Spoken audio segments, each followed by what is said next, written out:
Donna is going to share the book, and Peg is muted, and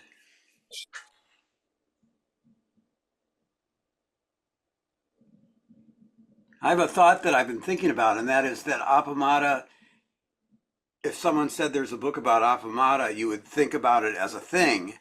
And there's that beautiful thing, talk that goo, where he says there's no such thing as a thing, and then we read the book, and it's really about people as opposed to things. And so that's kind of that would be my first surprise, I think.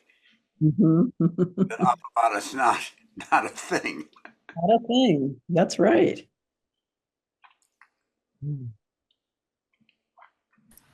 Oops, hold on. Let's see. I love that thought, Kim. That's wonderful. Well, I'll have to send you the talk by Goo on no thing. Yeah, I'd love to see that. Okay. To Melissa. That would be wonderful. Malen, we played that together, didn't we? We saw it. I don't remember exactly where, but we saw it. Okay.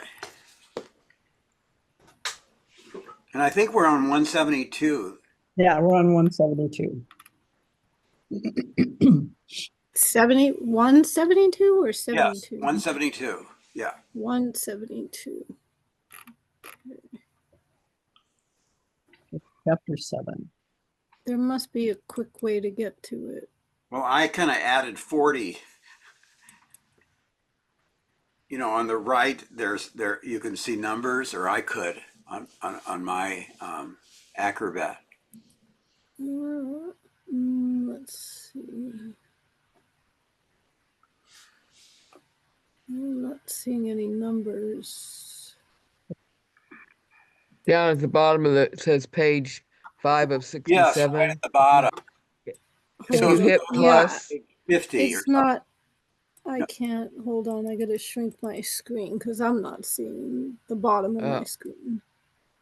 Oh, here it is. No, I see it. Okay. Whoops. I'll get that out of the way. Okay. What is it? 172? No, try like it's not 172 there. It's maybe like 45 or something. 45. Okay. Try that. It gets closer. There you go. Hey, good guess. Okay. Now you want to make it bigger.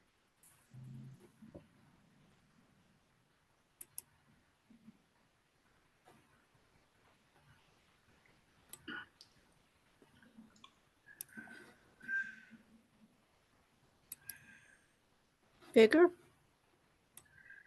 That's good.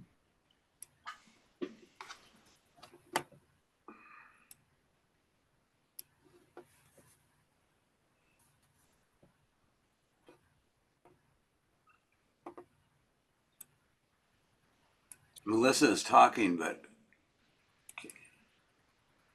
could you make it one more time bigger for me? Oh, there. Oh, that would be lovely. But I don't want everybody else to have it too big. I think if you move it up a little bit and maybe the whole window up a little bit, you can make it longer.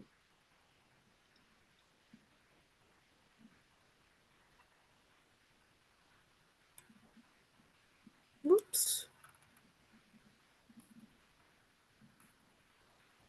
are we just at the place John in Crisis? I think we are. Yeah, that's where we are. Not the top of the page. What is it? Not the top? We're at the place where it says John in Crisis in the middle of the page. John and oh, okay. Got it.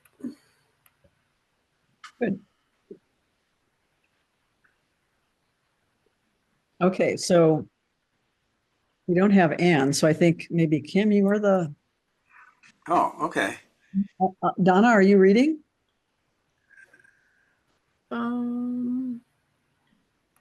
I suppose maybe. Okay, then you would be first, and then Kim. John in crisis. But still, back in the monastery, just days before I was due to leave, I had word.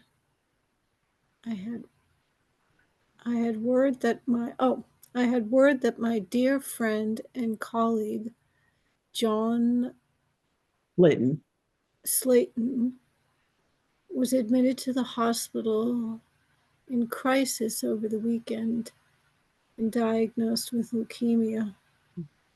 Apparently, he would be in the hospital a month, and they had already started chemotherapy. This was unimaginable to me. Unimaginable to me. He had been such a support and champion of me, of Ben, of our field of computers and writing, of people with disabilities, students, grad students. Such a humane and kind presence, a brilliant mind, and a dear friend. I completely broke down at noon and could not stop crying. I so wanted to be there to see him. In Zazen, I had a kind of vision. I was transported to his hospital room, sitting in a chair next to him and holding his hand.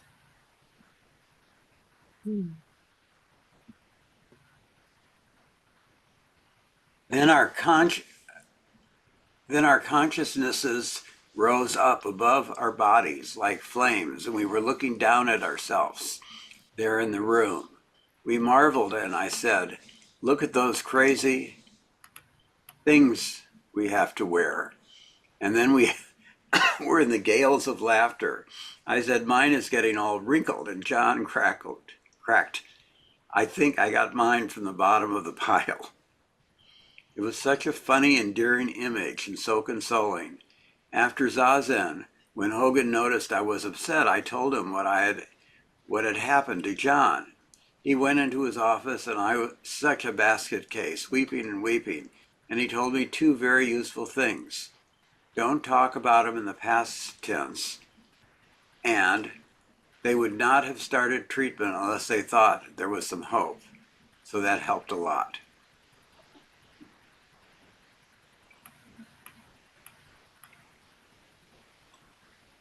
This is not your path. I had dreamed about staying at Great Vow to live as a monk, maybe teaching in the little elementary school in Klockstein, and the culmination of my lifelong aspiration, living in a true Zen monastery, as I had first dreamed of as a girl of 17. Now I was actually living that life, and I loved every aspect of it, except the cold, of course. But I was even getting used to that. I was walking across the Zendo all alone when I felt rather than heard, "This is not your path." I was so startled I said out loud, "What? This is the path. There isn't any other path. Unless—" Gradually it was dawning on me that my path was back in Austin. But it seemed not at a AZC. The obvious place where I was trained and ordained. I was aghast. Not my little sitting group, not Live Oak Zen group. I thought, that can't be true.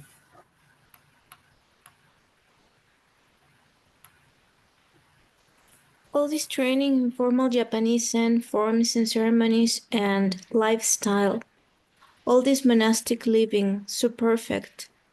Live Oak was a tiny band of ordinary people, sincere but not monks. We didn't wear robes and there could never be any priests since Joko's way didn't ordain priests. No residents because Yoko didn't believe in residential practice. No formal service. Live Oak Zen group met once a week for 2 meditation periods and a reading in a borrowed space. On a good day, there might be 7 or 8 people. I was incredulous, but it was as though something had been settled without my consideration even. It was like when my dad would get orders from the Navy and everything would be arranged for our move without consulting the rest of us or even giving us any notice. Suddenly, our family would be uprooted from a tropical Navy base, Big Bay in the Philippines, and find ourselves inexplicably in suburban Hingham, Massachusetts. For pity's sake, I thought desperately, that little live oak Sangha is my path? It was so puzzling, I put the whole idea aside.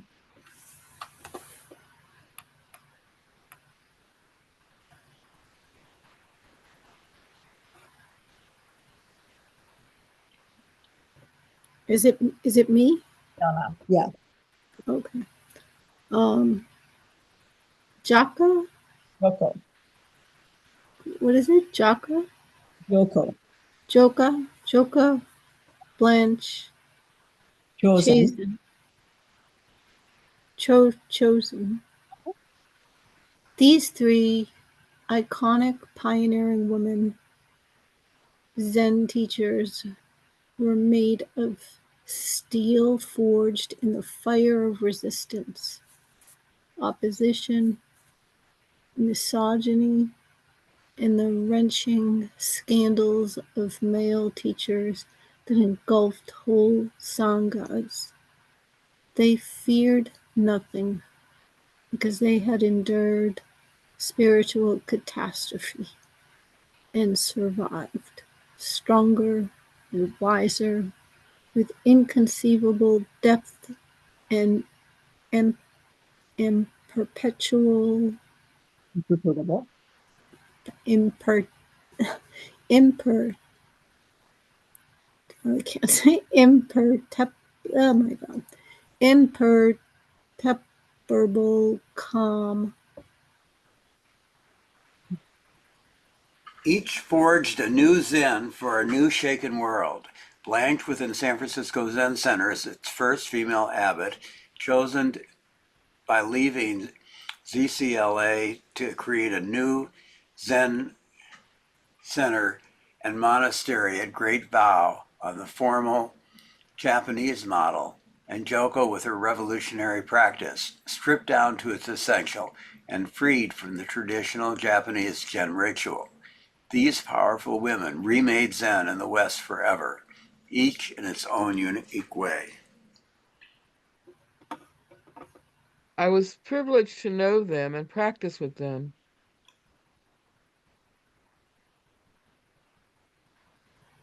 I lost it. I'm sorry. bottom. Okay. Thank you. I was privileged to know them and practice with them and learn from their wisdom and strength. And I was committed to following their wholehearted way.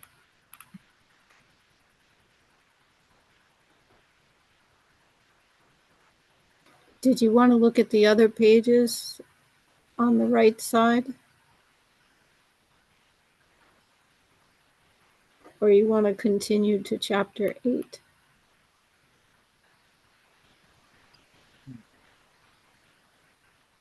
I'm opening it. I open it in Affinity so I can make changes that you guys that show up from you guys. So, Oh, actually, I see it. Okay, so you've been seeing both pages. yeah.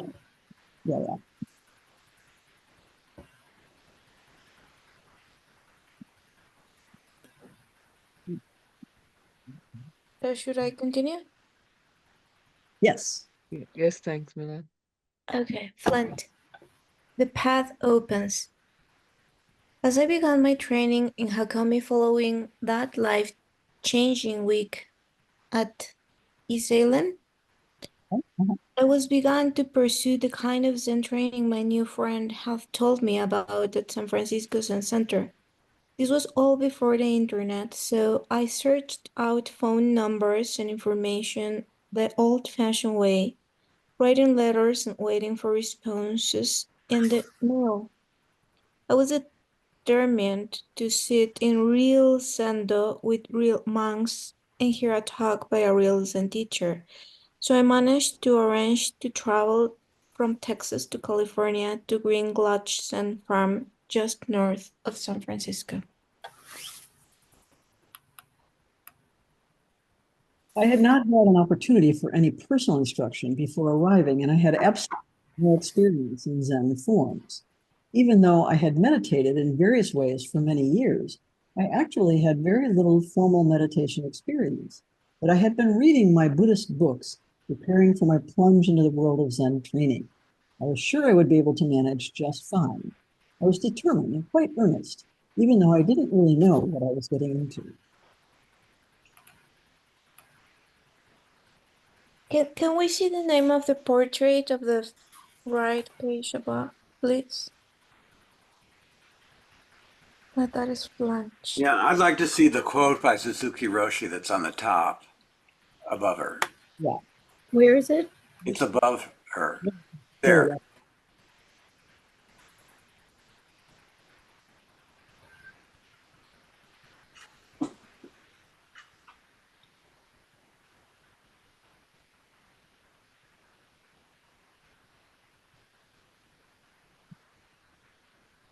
So simple, isn't it? Mm.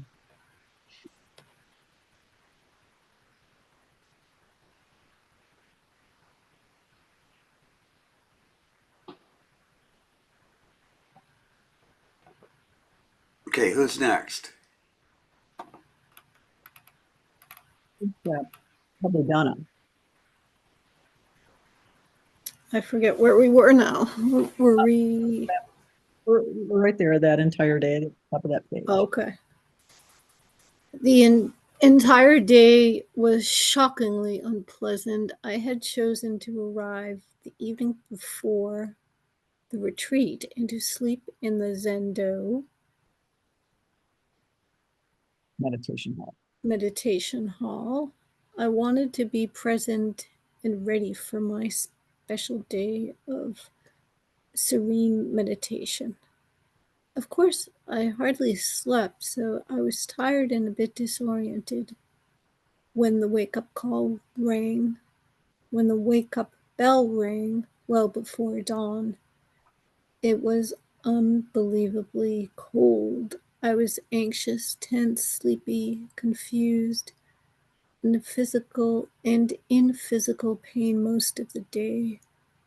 I was mesmerized by all the formality around me, and I was swept along in a kind of trance in this new foreign world. A good friend came to retrieve me at the end of the day, and we drove up out of the valley mist and the eucalyptus fragrance of Green Dragon Temple through Sausalito and back towards San Francisco. We moved through the traffic of the city and then south toward Big Sur, along one of the most beautiful stretches of coastal highways in the world. I hardly remember that drive. I was in a state of shock from the day that had unfolded as a powerful, difficult, and painful surprise. And the biggest surprise of all, it didn't take long for me to begin to make plans to return. Blanche becomes my teacher. I did return only a few months later, but this time to City Center, the original home temple of the San Francisco Zen Center. I arranged to be a guest student for 1 week. I was welcomed warmly and fell into the daily temple rhythm with beginner's mind. As I lived and practiced with other teachers and the students that week, I felt I was remembering something, not learning something new or foreign. What was being enacted all around me felt just right. I was home. Let's read the opposite page. Um, down from there. Green Gulch Farm, a branch of the San Francisco Zen Center. The entire day was shockingly unpleasant.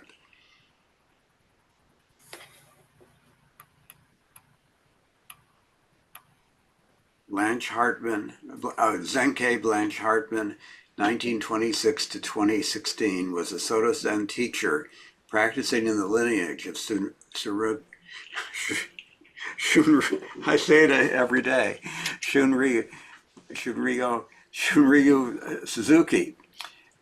Originally trained as a chemist, she soon turned to Zen practice. She was ordained a priest in 1977 by Zentatsu Baker and received Dharma transmission with Sojin Mel Weitzman in 1988. She became abbess of San Francisco Zen Center in 1996. From 1996 to 2002, she served 2 terms as co-abbess of the San Francisco Zen Center. She was the first woman to assume such a leadership position at the center. In addition to her devotion to the practice of sewing, she was known to be particularly involved with the advocacy of women and concern for children.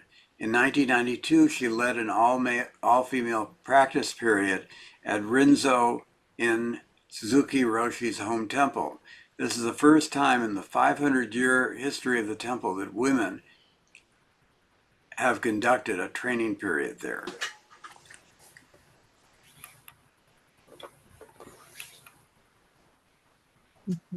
Up.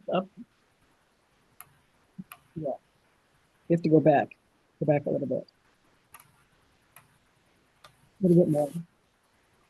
There we go. Here, one day early. Yeah. Okay. One day, early on in the week, excuse me, the assembly moved from the Zendo to the Buddha Hall for morning service as usual. The doshi, or presiding priest that morning, was Zenki Blanche Hartman, a senior member of the community and the first woman to become abbot of a Zen temple outside of Asia.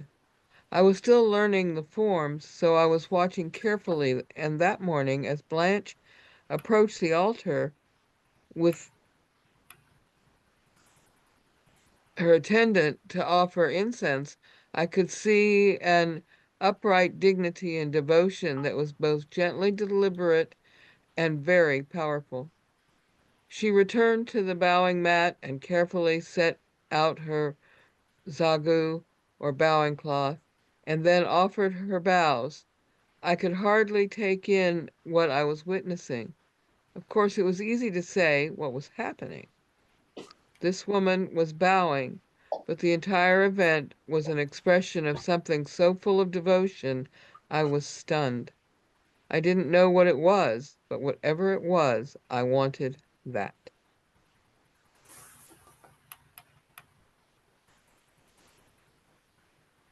An offering. Later that day, I asked her assistant if I could meet with her the following morning during Zazen. As I sat in anticipation the next day, I was tapped in the shoulder and silently led to the room where I could meet with Blanche. She was not sitting in a formal way, waiting for me for my arrival for Dokusan, the name for meeting privately with the teacher. She was waiting for me in the hallway just outside the door, and with a silent bow as welcome, gestured me for me to enter with her. I stepped into the small room with the tatami mats over the old wooden floors. This was a beautiful altar and 2 safus and sebutons facing each other. I waited as Blanche lit the candle on the altar and then lit a piece of incense from it. She motioned for me to stand in front of the small altar while she stood just to the side, holding the incense. She guided me through the forms, sidestep in front of the Buddha image on the altar, offer a standing bow, wait with my hands still pressed together in gassho while she placed the smoking stick of incense just in front of my hands. She told me to take the stick of incense carefully. It was such an intimate transfer, warm to warm hands, as they say. She then showed me how to place it into the ash in the small bowl, upright and on fire like me. We both bowed, and she had me come to my seat, and she took hers. I'm going to read this quote on the opposite page. We have all kinds of ways of imagining the future that distract us from actually living in the present. But just sitting, what Zazen is really about, is living in the present so that we can actually manifest this precious life in a way that feels right, a way that is consonant with our inner understanding of the Dharma, of the truth. Branch part 9. Why had this teacher suddenly and surprisingly become my attendant, instructing me how to make this tender offering? It was an enactment of what I had seen the previous morning in the communal service, but now it was personal, intimate, and immediate. I had met what I longed for. I have no memory of what we talked about. I do remember the embodied feeling of being met fully, and the story she told me about when she met with Suzuki Roshi in this same room. He said, I could see in his eyes, even as he looked at me, that all he saw was Buddha, and I could not understand that. Neither could I.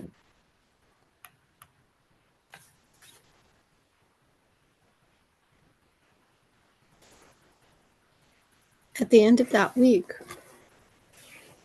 when it was time for me to leave, I walked down to Market Street in San Francisco and found a flower shop. I bought one glorious calla lily. I had written a small poem about our meeting that morning, and had made a card with the poem and included a brief message of gratitude, which I paired with the flower. I left them both on the small table outside the door of her apartment at City Center. I had found my teacher, and I had begun.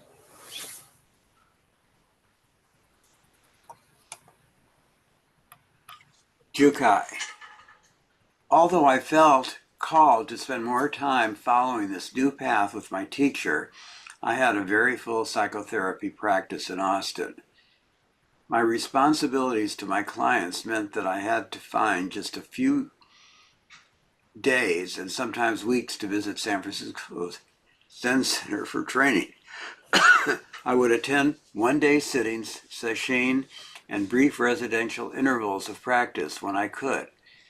I set aside 1 week-long visit as a guest student to begin sewing my rakusu, for Jukai was able to spend each day in the sewing room with Blanche. She was very generous with her time, and our new relationship blossomed through our shared commitment to the sewing. At the end of that 1 week, I gave her my completed blue rakusu, which was returned to me in the Jukai ceremony in 1995.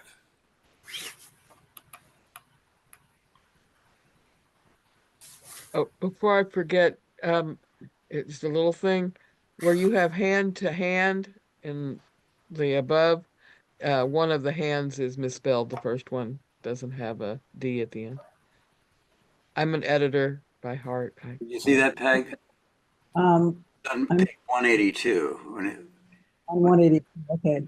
when he said a warm hand to warm hand, you had instead of hand. Oh, yeah. Okay. All right. Here we go.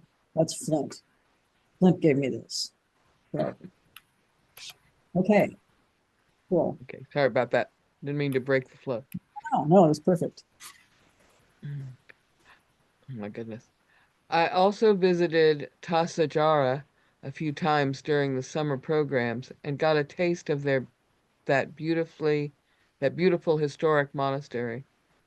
Friends in Austin found out about my new direction in Zen training and asked if they could sit with me. So a small sitting group began to coalesce, which supported my training and steadiness of practice.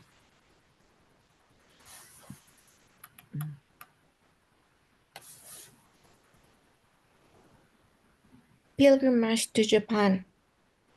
On my visit back to city center for Rohatsu Sesshin at the end of 1997, I saw a small announcement tacked to the bulletin board about a month-long practice period in Japan. The teachers could be Senkei Blanche Hartman, Sojun Mel Weitzman, and Hoitsu Suzuki, Shunryu Suzuki's son. We would be practicing at Rinso Inn, the home temple of Suzuki Roshi in Yaesu, Japan. We would also visit the two main Soto temples, Eihei-ji and Soji-ji. This seemed too good to be true.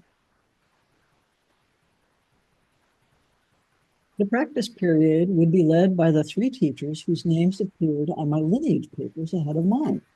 We will be at Suzuki Roshi's home temple and then have a chance to visit Dogen's and Keizan's temples. But 1 month, how was I to do that?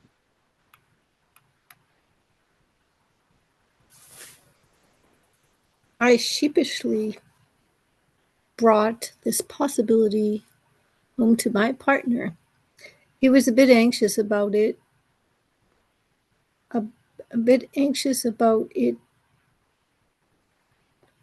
but supportive as he understood my commitment. I then spoke to my clinical partner in our psychotherapy practice, and she agreed to cover for me. She was a Buddhist practitioner herself and said, you can't not do this. I was moved by such deep and abiding support at home and at work, so I signed up. The trip was in May 1998. During that time, I accompanied Blanche as she performed the Zeus ceremony at both of the main Soto temples, which confirmed her Dharma.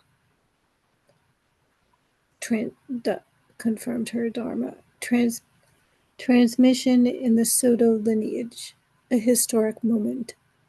The Zeus is abbot for 1 day in each monastery. I sat next to her at Ihaji on her 72nd birthday, same birthday I will celebrate this year as I write this.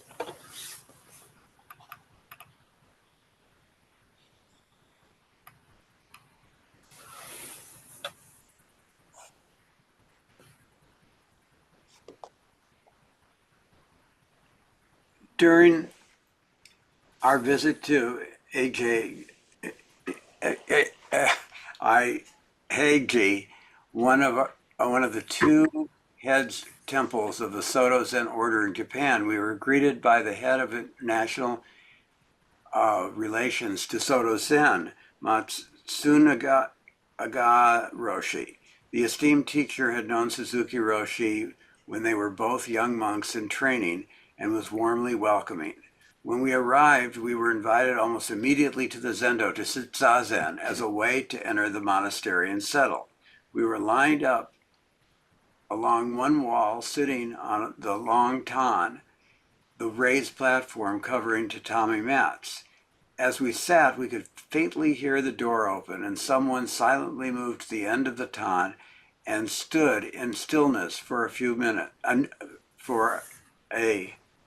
It should be few minutes. Then he spoke. It was Matsum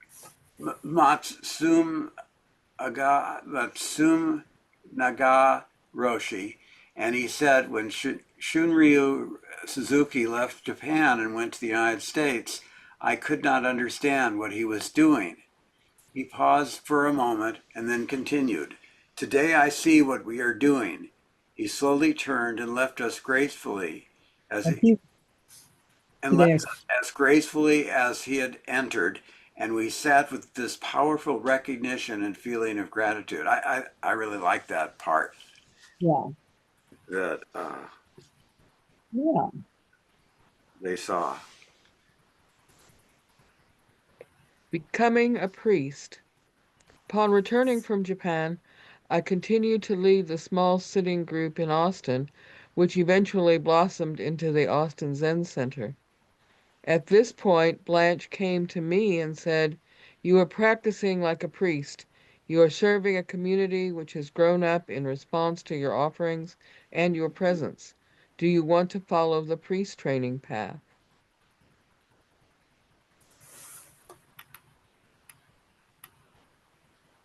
This was an immense honor and great opportunity for me to focus my training and to turn my life more fully toward the Dharma. I was unable to spend an entire 100-day practice period at the Sahara, but I was accepted as participant in the fall practice period of 2000 and spent the first 3 weeks with everyone else in the intense training which happens as the Ango monastic practice period opens. I sat Tangaria. Tangario, the symbolic 5 days of sitting, as an embodiment of one's commitment to entering the monastery. I stood a new Rakasu as well as my ordination Okesa under Blanche's direction. I was ordained in 2001 in Texas, in ceremony officiated by Blanche and her Dharma here, Barbara Kahn, who had come to Austin to help lead the Austin Zen Center. You can go ahead and read that koan. It's just a little bit.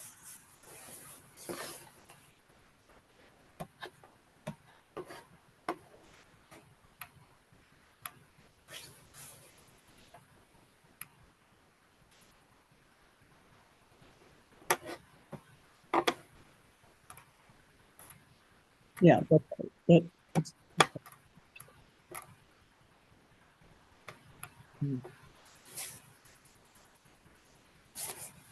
No, wait a minute.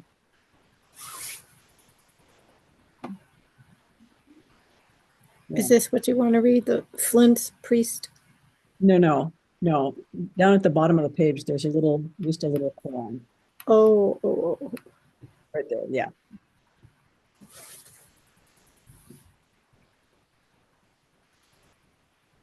So go ahead. Done.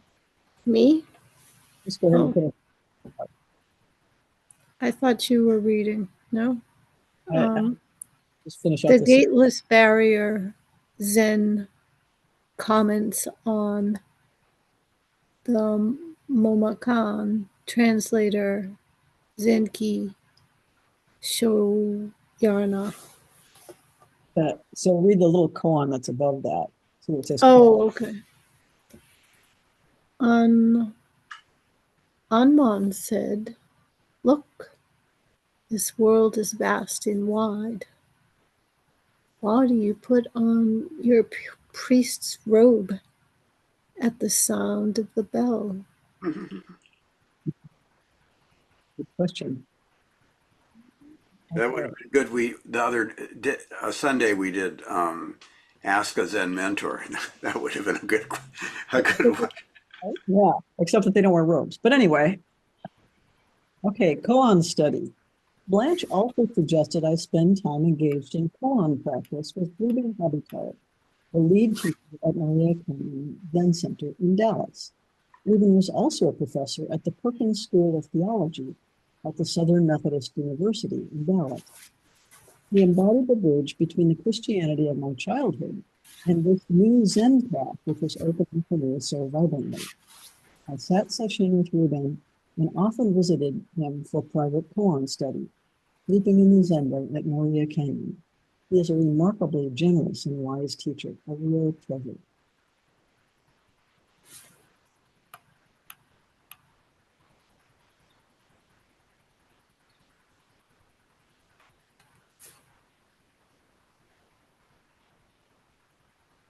Well, I was out of turn. Was I out of turn? I think I was, right? Malen read, I Oh, think. okay. And then, Okay. okay, so Yeah. it's Then Donna. Yeah, so it's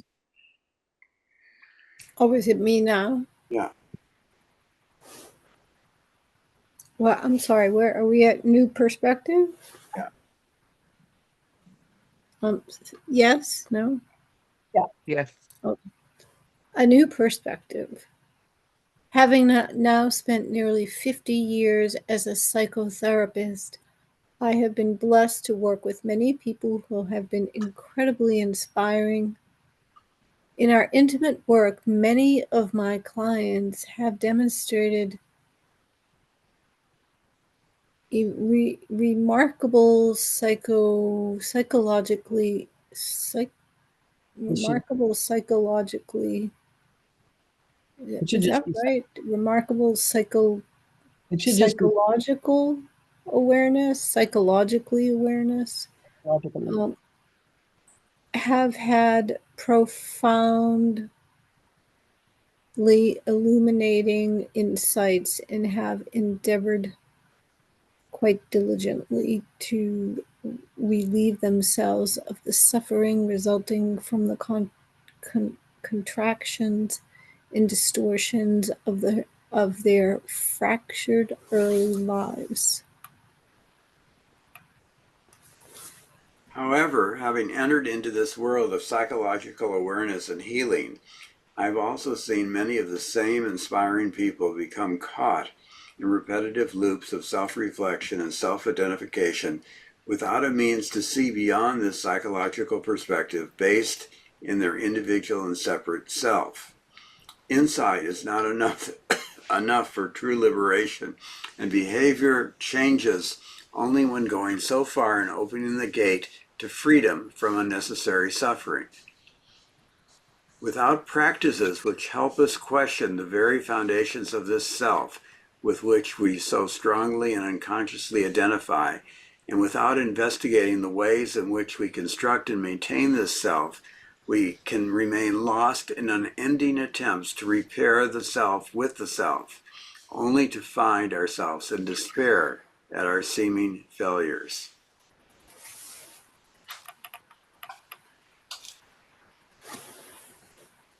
I have also spent 3 decades in Zen temples and monasteries, training alongside many teachers and fellow students who not only demonstrated deep insight into the Buddha's liberating teachings, but who dedicated themselves wholeheartedly to true practice.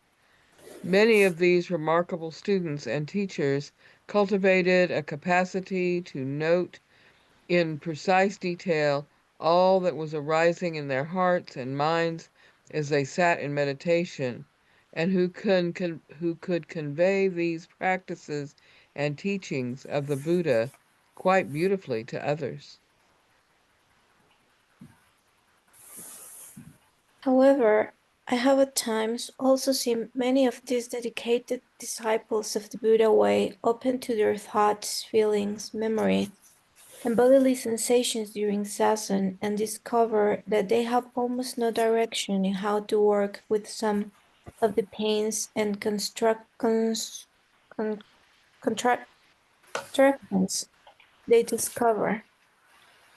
The traditional instruction to just sit with it more is not always enough for. Mhm.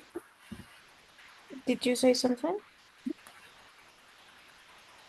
The traditional instruction to just sit with it more is not always enough to undo the embodiment imprint of trauma, to relieve the painful impact of abusive histories, or to offer healing direction toward more constructive relational patterns.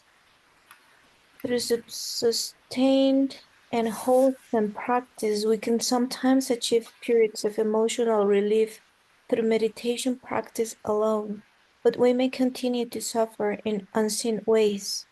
In this newly cultivated space of silence and stillness, we may be missing the opportunity for deeper release and relief.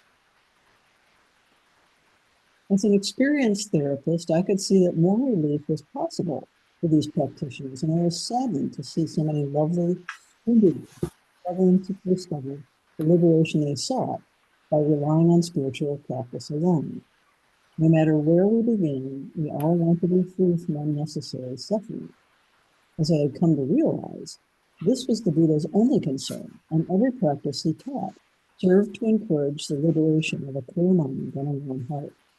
The relief of emotional suffering is also the focus of contemporary psychotherapy and the wide range of techniques which had become available to me in my training all served this important role.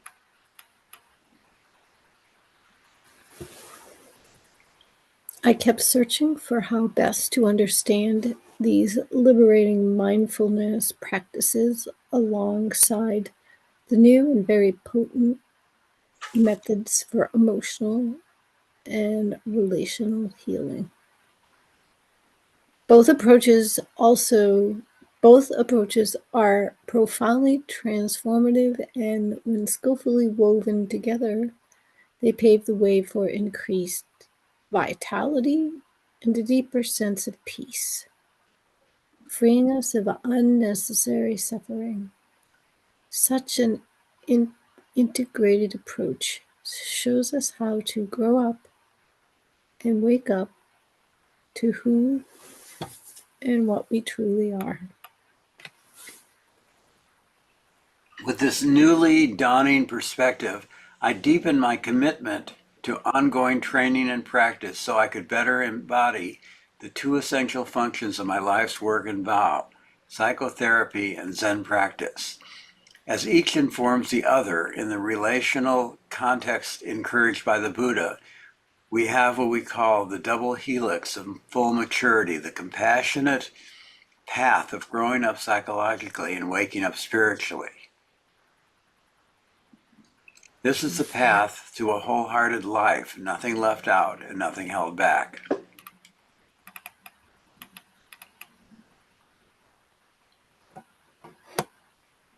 We want to stop and start chapter 9 next time. That sounds good. Okay. Yeah. All right. Very good.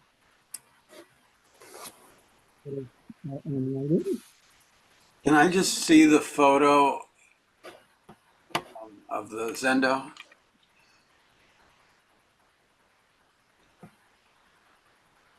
Thank you. Now we're painting it again. All right. Do we want to write into like quarter after?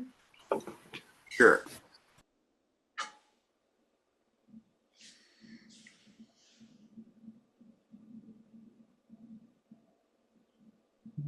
Here. Mhm. Here.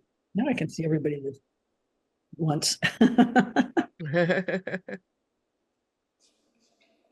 So, how did that go? Does anybody have anything they want to share?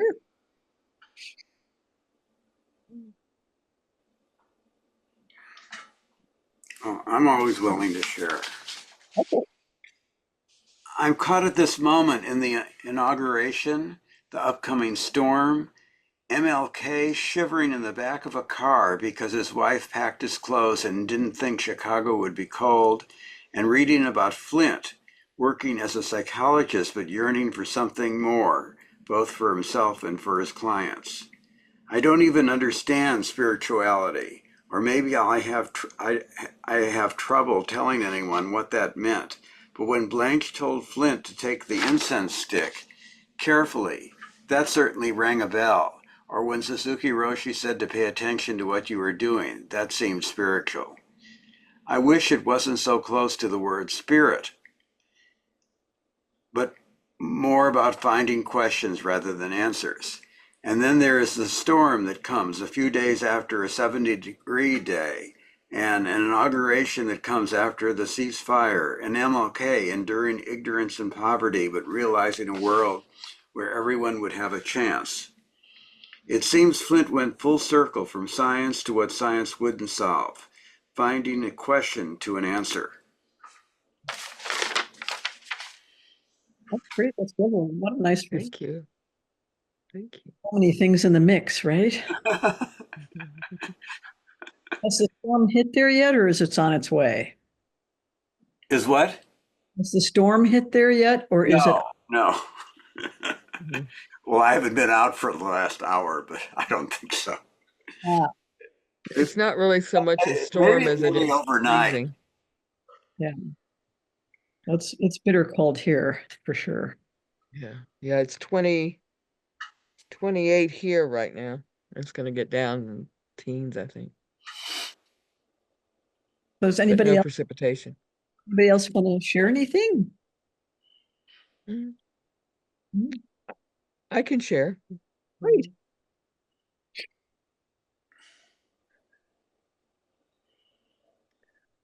I like the idea of the helix of the Zen with Zen practice and psychotherapy twined together.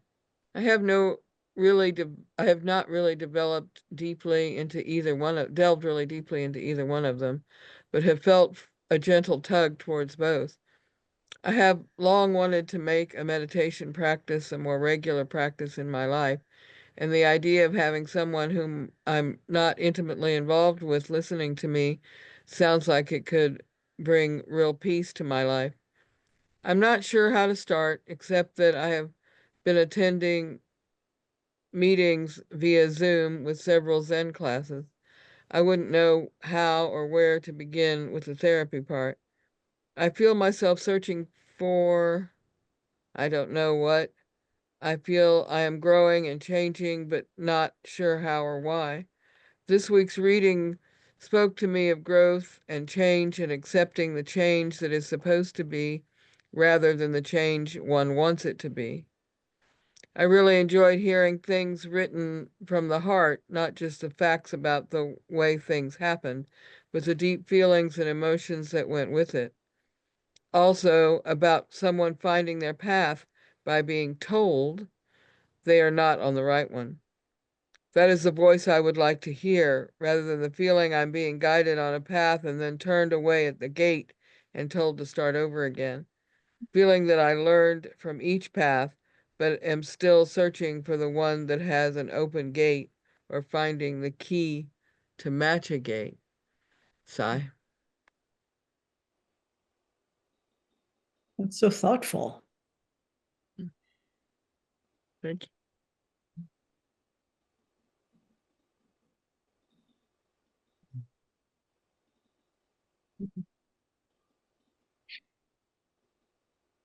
Well, I can share what I wrote. I said the group is moving rapidly through the book and will soon catch up to where I am writing it. So there may be a break in the action soon, maybe 8 to 9 weeks from now. I can't believe we're already starting chapter 9. It's quite a journey writing this book. I'm so glad to be able to incorporate images and reflections from Sangha members, as well as the history of the Sangha. It's such a richer account that way. Meanwhile, it is, as a result, slow work because of finding and placing these other elements. I still have many mysteries ahead, like a huge jigsaw puzzle that only reveals the full picture once it's all assembled. My writing is like pieces of straight edge and corners that help frame the bigger picture, but each person has a piece of the puzzle in a unique shape and color. It's completely absorbing piece by piece, finding its place, its connections with the others. It's great to get a section done, a window, a vase of flowers, a cat, a chair. There's something satisfying in what cognitive scientists call goodness of fit. That's, yeah, that's sort of how it seems. Lovely description. I like that. Yeah, such a pleasure. It's a pleasure recalling how this all came together, and it's a pleasure seeing what people contribute, and the images that are part of it too. Yeah. Mhm. Yeah, I'm happy with that decision, that design decision to incorporate those things. Mhm. It It's, adds so much. yeah, it's not just a single voice and it's not just a single opinion, but also our teachers and things that have sort of influenced us as we've gone along. Yeah, fun project. Mhm. I think your pictures and all the things on that side of the book also, when I find some of what you write very intense, not in a bad way, but just very intense about how things happen, and to be able to stop for just a second even and look over and see, Mm. it really focuses, I think. I think it helps you focus on what the writing is about. And that it's real. That's the other thing. That you're telling a real story. I hope that's true. That's really what I intended. And I thought, this is a compliment. It's hard to read a whole bunch of text on a page now. We're so used to image in our online reading. There's so much that's connected to images. So I felt like it is dense if you don't have some way to break it up or lighten it up a little bit. Mhm. And I like the layout so you don't get interrupted. You don't have to be interrupted while you're reading. Yeah. You can go back and look. Yeah, I really like that. I'm glad because I had a big fight with my son about that, and he's a graphic designer. He said, "Mom, you can't do it. You have to like have a sidebar, make the book bigger and have a sidebar." And I said, "I don't want a sidebar, A sidebar. This page is the sidebar." And he said, "Well, Hmm. people are not accustomed to this. They're not going to want to read it this way." And I said, "We'll find out." Thank you. Thank you. Yes, we won't know until we try. Yeah. Yeah. And I think he's even been won over now. So finally, That's wonderful. yeah. Yeah. I just had a vision of how those things have to complement each other, and Mhm. so, and I didn't want the images to be small like they are in a sidebar. No. I didn't want that. So, You have chosen wisely. thank you. Thank you. That's good. I mean, I have my opinions, but you never know what the readers are going to think until you hear it. Yeah. Overall, what are you thinking about? I mean, the whole picture Mhm. scene. Is that a question? You have an answer? That would be wonderful. Did it not sound like Like I said at the beginning, it's been a surprise to me that I was really thinking of Appamada as a thing, and it's about people. Yeah, that's the surprise.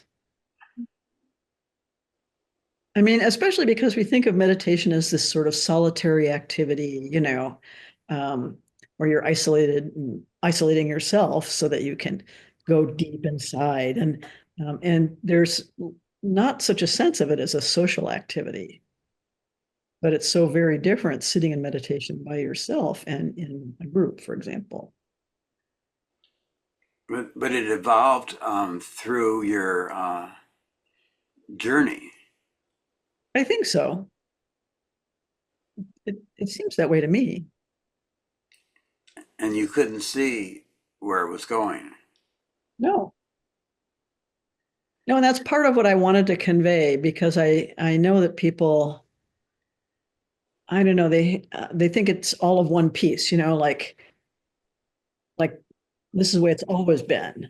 And it's hard to see the stumbles and, you know, mistakes that people make and the things they have to figure out and the things they're taught along the way. It's There's something I read the other day, something like if you can see your path, it's not your path, or something like that. That if you can look ahead and see exactly where you're going, that's a problem.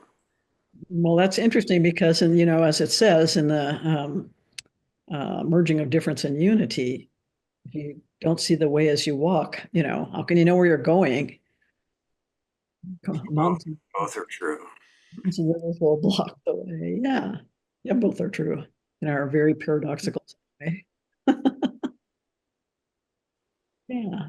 But some people stick to the path and forget to see the possibilities. Mhm. So there's that. Yeah. They just to be dutiful and slavish in following some path, especially a path laid down by someone else, is not your own way, not finding your own way. But to be sure, we had an awful lot of help, both Flint and I, an awful lot of really, really good help. And you helped each other. And we helped each other. Yeah. Mhm. Yeah. Yeah. That part has really been a joy. And hopefully, permeates out into the Sangha. I see Sangha members helping each other. And that's coming together and doing things together. And that's sort of, to me, is like the proof of the pudding, right?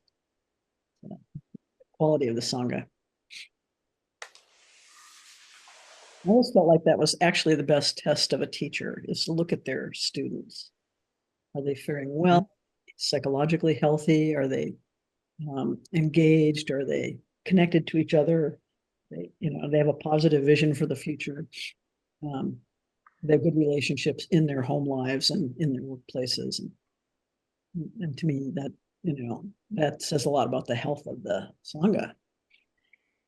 This is funny, but I did EST 100 years ago, and they said My parents did that. if you want if you want to know where you are, or where someone is, look in their closet. Look in their closet. How their closet is organized. Oh, It's like it's a portrait Oh. of their life. interesting. I don't know. I've known a lot of artists who have great clarity in their art, but their home life kind of chaotic. Their studios Yeah. kind of a mess, but out of it, they bring some great art. Yeah. Well, we're at the end of our time, and I don't want to keep people. I so appreciate having you come and read this work as it's in process, and I hope you are not too bored or not too impatient about it. It's a process. But I am really, really grateful because hearing it in other voices is It tremendously, makes a difference. yeah, it makes a huge difference. My writing coach, Jeffrey Davis, made us write little capsule descriptions of our heroes, and the heroes are the ideal reader from from a segment, like maybe um, let's say readers of a Buddhist journal or Sangha leaders or whatever, so whatever your potential audience might be. And I said to him, well, I already have heroes. My heroes are already assembled. We've got the studio depth and practice, and that gives me reflection that's useful, really useful. Mhm. Yeah. Also, this is incredibly tedious, and so please stop doing it. I would have. Yeah, it's a real shock to artists to get out of school and not have an audience anymore. Yeah. How do you do that? Mhm. How do you exist without an audience? Yeah. Because it's so intense. It's such an important part of the construction. I don't think people realize Mhm. it's such an important part. So much of the time you're sitting there thinking, is anyone going to want to read this? Oh. Oh, I know. So, so it's good to have some reflections. Keep expecting, someone to say, take that whole part out. That whole thing, take that whole. Like my sister's Japanese kimono instructor. She was, she would say to my, I see you made an effort. Take all that out.